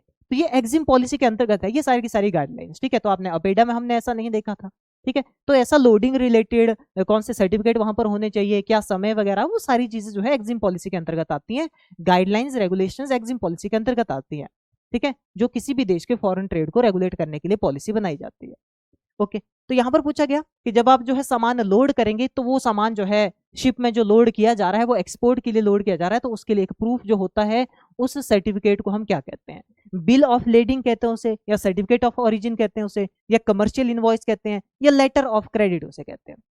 तो देखिए इसमें आपने ध्यान देना है, ऐसे सर्टिफिकेट को हम बिल ऑफ लीडिंग कहते हैं, ठीक है, ध्यान देना क्या कहलाता है ये, बिल ऑफ लीडिंग, यानी शिप पे जो सामान लोड किया गया है वो किस पर्पस के लिए किया गया है, एक्सपोर्ट पर्पस के लिए किया गया है, ठीक है भाई। नेक्स्ट देखिए बात करते हैं अगले क्वेश्चन की, द इंपोर्टर एक्सपोर्टर कोड। देखिए प्रीवियस ईयर में भी पूछा गया था आपसे ये एक 10 डिजिट का जो है एक यूनिक कोड जो है ये रहता है जो अल्फा न्यूमेरिक होता है, ठीक है। 10 डिजिट का यूनिक अल्फा न्यूमेरिक कोड है, काफी बार पहले भी मैं आपको क्लास में बता चुका हूँ। तो इंपोर्टर एक्सपोर्टर कोड जो है इंडिया में किसके द्वारा इश्यू किया जाता है, तो प्रीवियस ईयर में भी पूछा गया था, क्वेश्चन काफी इंपॉर्टेंट है, ध्यान रखना है। डीजीएफटी यानी कि directorate general of foreign trade के द्वारा जो है इंपोर्टर एक्सपोर्टर कोड प्रोवाइड किया जाता है, ठीक है। आगे देखिए, अपेडा's प्राइमरी मैंडेट इज टू, देखिए अपेडा का प्राइमरी मैंडेट क्या है भाई, ठीक है, इसका प्राइमरी जो मकसद है वो क्या है, promote export of agricultural and processed food product, ठीक है, सिंपल सी बात है, हम जानते हैं इसके बारे में क्या है, promote export of agricultural and processed food product. ये किसका काम रहता है, अपेडा का काम रहता है, और इसी काम के लिए जो है अपेडा को एस्टेब्लिश किया गया। नेक्स्ट क्वेश्चन की बात करते हैं, देखिए कहा जा रहा है इन इंटरनेशनल ट्रेड, ठीक है, एक वैश्विक जो व्यापार चलता है, which Incoterm means the seller bear all the cost including custom duties until goods reach the buyer premises. देखिए जो भी इंपोर्ट एक्सपोर्ट होगा, पॉइंट ए जहां से जो है एक्सपोर्ट का पॉइंट है भाई, मान लीजिए, ठीक है, ये एक्सपोर्ट का पॉइंट है, और जो पॉइंट बी है ये जो है इंपोर्ट का पॉइंट है। ओके, क्लियर है भाई, एक्सपोर्ट होगा पॉइंट ए से, इंपोर्ट होगा कहां के लिए, पॉइंट बी के लिए। अब यहां पर देखिए एक्सपोर्ट करने वाला क्या है, सेलर है यानी कि बेचने वाला है, इंपोर्ट करने वाला क्या है, बायर है, तो ये ध्यान रखना है, यहां पर कौन होगा, सेलर होगा। ओके, तो देखिए सही से इसको समझना है, बहुत सारे हमारे पास यहाँ पर ये सारे के सारे जो टर्म है, सारे के सारे जो ऑप्शन दिए गए हैं, सारे के सारे क्लियर हो जाएंगे इस चीज से, ठीक है। सेलर हो गया, और जो बी है यानी कि जो इंपोर्टर है उसे हम क्या कहेंगे, खरीदार कहेंगे, बायर कहेंगे। तो यहाँ पर कहा जा रहा है कि जब भी ऐसा एक कंट्री से दूसरी कंट्री के बीच में ट्रेड चलता है, व्यापार चलता है, सेलर बेचता है, बायर खरीदता है, और उस समय पर जब सारी की सारी जो कॉस्ट है, देखिए यहाँ पर क्या कहा जा रहा है, कॉस्ट कौन कौन सी, seller bear all the cost, कौन कौन सी कॉस्ट, यानी कि जो सेलर है वही सारे के सारे खर्चे उठाएगा, कौन कौन से खर्चे, जो कस्टम ड्यूटीज उसमें लगेंगी, ठीक है, जो भी टैक्सेस वगैरह लगेंगे वो सारे कौन देगा, सेलर देगा, ठीक है। कब तक देगा, जब तक वो चीजें जो है यहां तक ना पहुंचे, यानी कि बी तक ना पहुंचे, बायर की जगह तक ना पहुंचे, ठीक है, तब तक जो है क्या करेगा, जो सेलर है वो सारे के सारे खर्चे उठाएगा, मेजरली जो कस्टम्स वगैरह है वो खर्चे वो उठाएगा। तो इसे क्या कहेंगे भाई हम, ये जो है यहां से आपसे पूछा जा रहा है कि इसे हम जो है फ्री ऑन बोर्ड कहेंगे, या CIF कॉस्ट इंश्योरेंस या फ्राइट जिसे हम कहते हैं वो कहा जाता है इसे, या इसे एक्स वर्क यानी कि EXW कहा जाता है, या इसे DPP यानी कि डिलीवर्ड ड्यूटी पेड कहा जाता है। बताइए भाई इसे क्या कहा जाता है। तो देखिए ये जितनी भी हमारे पास टर्म दी गई वो आपकी इसी से रिलेटेड है, सारी के सारी इन्हीं चीजों से जो है ये रिलेटेड है, ये आपने ध्यान देना है। तो ये जो कहा गया यहाँ पर कि जो कस्टम ड्यूटी जब तक जो है चीज बायर के प्रीमिसेस तक ना पहुंचे, ठीक है, तब तक जो है सारे के सारे टैक्सेस वगैरह कौन देगा, सेलर देगा, ठीक है। तो ऐसे जो यहाँ पर हमारे पास कंडीशन होती है उस कंडीशन को हम DPP कहते हैं। ओके, क्या कहलाती है वो कंडीशन, DPP जो है वो कंडीशन कहलाती है, ध्यान देना है, बहुत ज्यादा इंपॉर्टेंट है भैया, ठीक है, बहुत ही ज्यादा इंपॉर्टेंट है ये चीजें। DPP कहते हैं डिलीवर्ड ड्यूटी पेड कहते हैं, ठीक है, यानी कि जब तक जो है किसके प्रीमिसेस तक ना पहुंचे, बायर तक ना पहुंचे, तब तक जो सेलर उसके सारे सारे खर्चे उठाएगा, ठीक है, एक तो ये हो गया। सेकंड देखिए FOB फ्री ऑन बोर्ड, देखिए हमें यहाँ पर देखने को मिलता है, ठीक है। फ्री ऑन बोर्ड का मतलब क्या है कि जो सेलर है उन चीजों का खर्चा, जो भी उसमें ट्रांसपोर्ट में जो भी खर्चे आए भाई वहां तक पहुंचाने के, उन चीजों का खर्चा तब तक उठाएगा जब तक जो है कहां ना पहुंची चीजें, शिप पर लोड ना हो, अनटिल लोडेड ऑनटू दी शिप, ठीक है, ध्यान रखना है, until loaded into ship. Okay, यानी कि जब तक सामान लोड ना हो जाए तब तक जो सारे के सारे खर्चे देखेगा वो जो है सेलर देखेगा, ठीक है, उस चीज को हम क्या कहते हैं, फ्री ऑन बोर्ड कहते हैं। और इसके बाद जैसे शिप पे सामान गया तो सारा का सारा जो खर्चा वो उठाएगा वो बायर उठाएगा, ठीक है, ध्यान रखना है। इसके बाद नेक्स्ट दिया गया है CIF यानी कि कॉस्ट इंश्योरेंस एंड फ्राइट। तो तीनों टर्म देखिए डिनोट की गई यहाँ पर, यानी कि जो कॉस्ट है, इंश्योरेंस है और जो फ्राइट है, ये जो तीनों खर्चे यहाँ पर दिए गए हैं, ये खर्चे कौन उठाएगा भाई, सेलर उठाएगा, ठीक है, ये आपने ध्यान रखना है, सेलर उठाएगा। और कब तक उठाएगा, जब तक जो है प्रोडक्ट कहां तक ना पहुंचे, डेस्टिनेशन तक ना पहुंचे, ठीक है, जब तक जो है प्रोडक्ट यहां तक ना पहुंचे, ठीक है, until product reach into destination, until product reach destination, ठीक है, ये आपने ध्यान रखना, जब तक डेस्टिनेशन तक प्रोडक्ट ना पहुंचे भाई, ओके, तब तक जो खर्चे उठाएगा, कौन कौन से खर्चे, कॉस्ट इंश्योरेंस और फ्राइट, ये खर्चे कौन उठाएगा, सेलर उठाएगा, बेचने वाला ही उठाएगा जो उस चीजों को एक्सपोर्ट कर रहा है, बेच रहा है, ठीक है। इसके बाद देखिए EXW या एक्स वर्क जिसे कहा जाता है। अब एक्स वर्क जो है बिल्कुल उल्टा यहां पर हो जाता है, क्या है यहाँ पर, कि जो बायर है, देखिए ये जो बायर है खरीदने वाला, ठीक है, बायर है खरीदने वाला, ओके, जो बायर है खरीदने वाला ये जो है बिल्कुल इसकी सेलर की फैक्ट्री से, ठीक है, कहां से, इसकी जो फैक्ट्री है, ध्यान रखना आपने, जो फैक्ट्री हो गया या जो वेयर हाउस है इसका, ओके, वहां पर अपने आप जाएगा, वहां से लेकर के उस अपने जगह तक लाने का जो सारा का सारा खर्चा है वो बायर उठाएगा, सेलर नहीं उठाएगा, उसे क्या कहा जाता है, EXW यानी कि एक्स वर्क कहा जाता है, ध्यान रखना है, ठीक है। बायर की जो सेलर की जो फैक्ट्री है, ठीक है, सेलर की फैक्ट्री है भैया, ये ध्यान रखना है, क्लियर है भाई, यानी कि सेलर की फैक्ट्री से लेकर के जब तक उत्पाद जो है खरीदने वाले तक ना पहुंचे तब तक के सारे खर्चे जो भी बीच में आएंगे वो कौन उठाएगा, खरीदार उठाएगा, बायर उठाएगा, उसे क्या कहा जाता है, उसे कहते हैं EXW कहते हैं। यानी कि यहां पर हमने देखा कि पहले जो खर्चे कौन उठा रहा था, पहले उठा रहा था सारे के सारे खर्चे सेलर, उसके बाद जहां जहां तक पहुंचे, जैसे शिप में लोड होने तक, जो फ्री ऑन बोर्ड है, जब तक शिप में लोड नहीं हुआ तब तक सेलर उठाएगा खर्चे, जैसे ही शिप में लोड हो गया उसके बाद खर्चे उठाएगा बायर, ठीक है। यहाँ पर इंश्योरेंस, फ्लाइट वगैरह जब तक डेस्टिनेशन तक प्रोडक्ट ना पहुंचे तब तक खर्चे उठाएगा सेलर, बाकी फिर उसके बाद बायर खर्चे उठाएगा उसके सारे के सारे, ठीक है, जो भी फॉर्मेलिटीज होंगी। DPP हमने देखा यहाँ पर, ठीक है, ये वाला कि कस्टम ड्यूटी जो भी लगेगी जब तक जो है बायर के एरिया तक ना पहुंचे वो चीजें, प्रीमिसेस तक ना पहुंचे वो चीजें, तब तक जो है सेलर उठाएगा, फिर बायर पे खर्चे आएंगे सारे के सारे। यहाँ पर क्या है कि जो बायर पे, सेलर पे यहाँ पर कोई खर्चा नहीं देखा जाता, उसका प्रोडक्शन का खर्चा है, बाकी उसकी फैक्ट्री से लाने का और अपनी जगह तक पहुंचाने का सारा सारा खर्चा और काम किसका रहेगा, वो रहेगा बायर का, ठीक है, यानी कि पहुंचा ही सकता बट इसका जो खर्चा आएगा वो जो है बायर ही देगा। क्लियर हो गया, तो ये काफी ज्यादा इंपॉर्टेंट है अभी जानना आपके लिए, ठीक है, तो इनको ध्यान रखना है।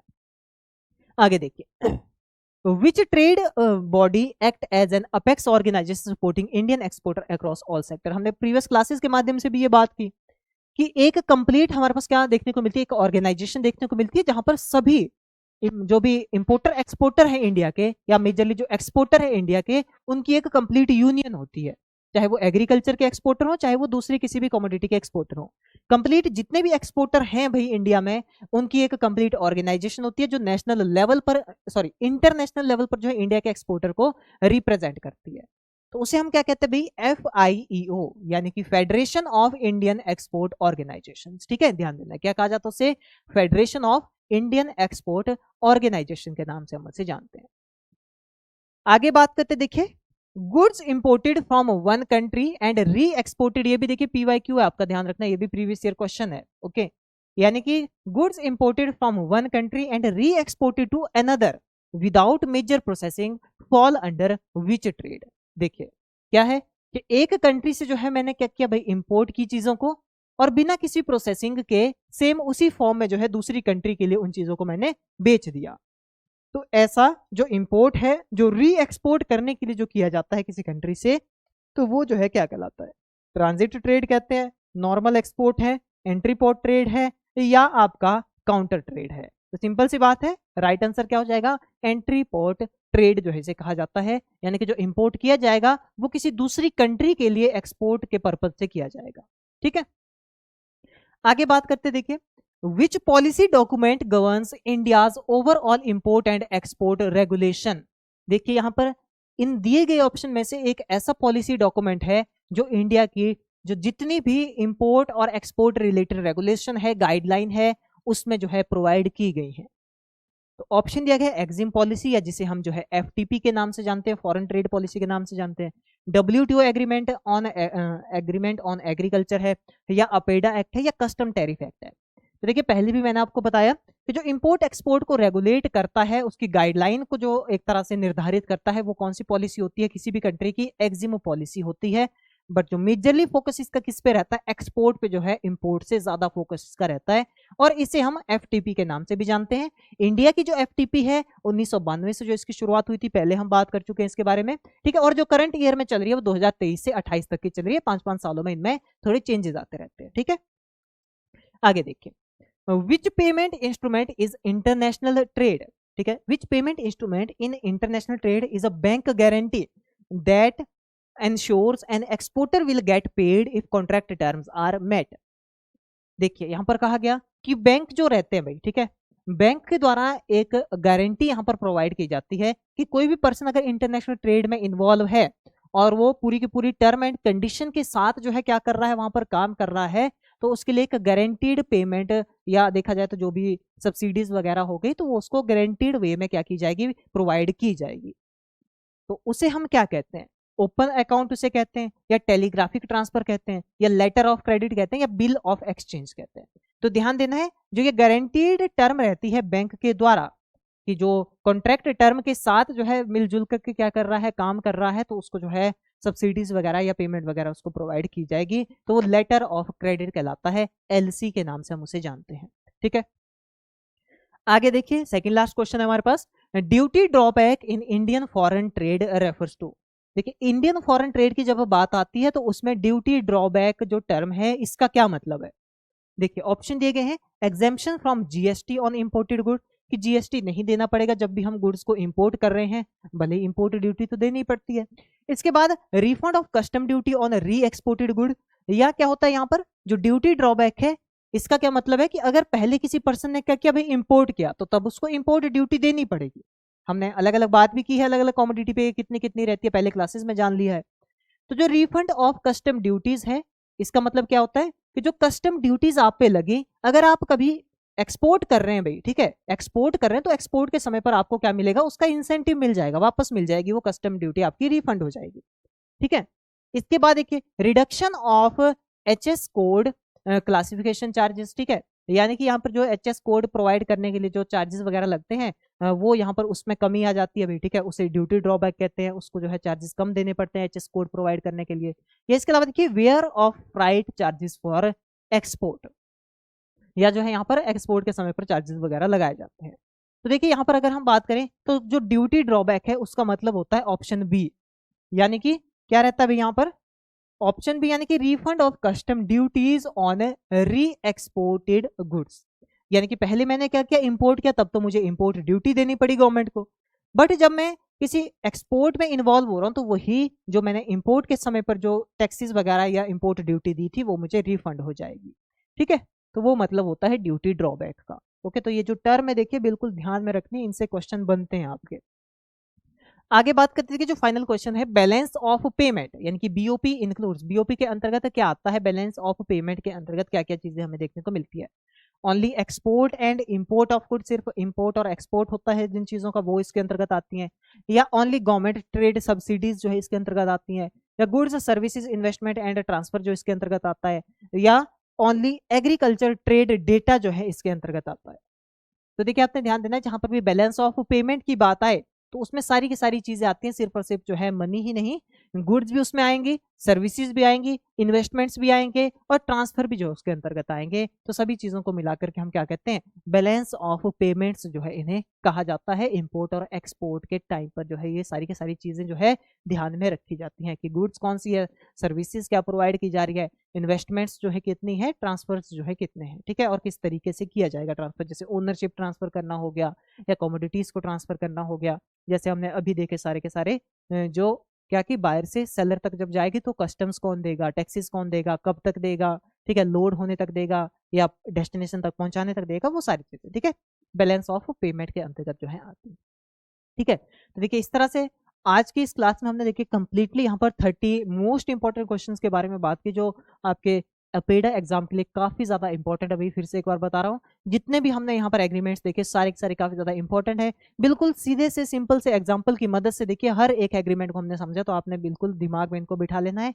एक बार देखने पे समझ नहीं आता, बार बार देखिए इस चीज को, ठीक है, और समझिए इनको कंप्लीटली, क्योंकि ये काफी ज्यादा इंपॉर्टेंट आपके एग्जाम के लिए है। ठीक है, और इसके बाद देखिए नेक्स्ट हमारी क्लास होगी एक और क्लास के माध्यम से जो हम कंप्लीट एग्रीकल्चर को जो है कंप्लीट कर लेंगे, और उसके बाद जो 9th और 10th नंबर हमारी क्लासेस रहेंगे उसमें हम फूड रिलेटेड जो है बात करेंगे। ठीक है, उसमें फूड रिलेटेड जो स्पेसिफिक बनता है एग्रीकल्चर और कंसर्न सब्जेक्ट के अंतर्गत वो हम बात करेंगे। ठीक है, तो चलिए मिलते हैं नेक्स्ट क्लास में, तब तक के लिए थैंक यू, धन्यवाद।